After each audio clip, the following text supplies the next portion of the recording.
Thank you so much for tuning into Valley News. I've taken a look up in Grand Forks. That wind is starting to wave with those flags, but here in Fargo, we're currently sitting at 77 degrees with the winds out of the northwest at 8 miles an hour. And I also want to point out that the humidity here is only 37%, as well as we also are getting some of the smoke, so it is making that air dry. Now for the temperatures for everywhere else, we're seeing those temperatures in those 70s. We're already getting a couple 80s down in Siston at 80 degrees, whereas some areas in northern Minnesota are still in those 60s, with Roseau at 66 and even Bemidji at 69 degrees. Now with those temperatures, there is a temperature change for most of the region, especially along the northern counties. They are a few degrees colder. Grand Forks is 8 degrees colder, and even in the southern part, they are a few degrees warmer, and that border is that I-94 corridor. Now the dew point temperature, where you see that brownish color, especially in northern Minnesota, that's where we have some of that dry air, where they are at risk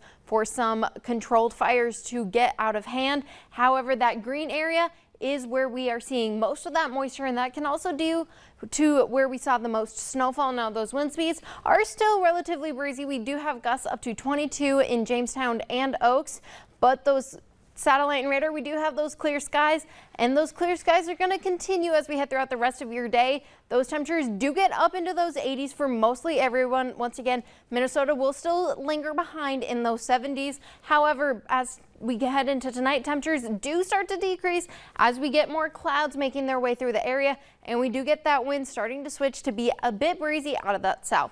Now tomorrow morning for your morning commute, we're waking up with temperatures in those 50s and that southern wind with this band of clouds. However, as we get into the next band of clouds, by around your lunchtime, we can already start to see that cold front already make its way through. Now this cold front is going to be in charge of switching the winds and creating them to be relatively breezy and give us those moderate to light thunderstorms as well. Now that will continue to move off into the Minnesota area as we get into Thursday morning. Now those temperatures behind are going to be in those 50s and even some areas of those 40s as we head into Thursday. That front continues to move on, and there is another batch of some rain lingering behind it, but overall nothing to be concerned about. The most heavier part of that rainfall is going to be leading right behind that cold front that we're going to get tomorrow afternoon and even into the overnight hours. Now this afternoon, we're going to get in those 80s and even those 70s with those breezy winds. The next couple days, we do have that rain entering on Wednesday and Thursday,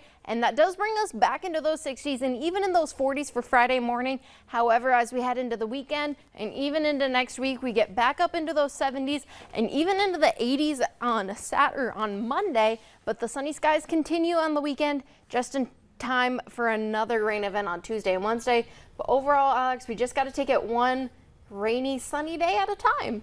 You know, that's okay. I'm okay with that. It just seems like such a shock seeing us go from like 50 to 80 all of a sudden. Yes, but I'm very excited. Today's going to be a beautiful day. Awesome. Thank you, Shelby. Straight ahead at noon, from classroom to courtroom, a Grafton, Wisconsin teacher is facing charges after an explosive incident at a school.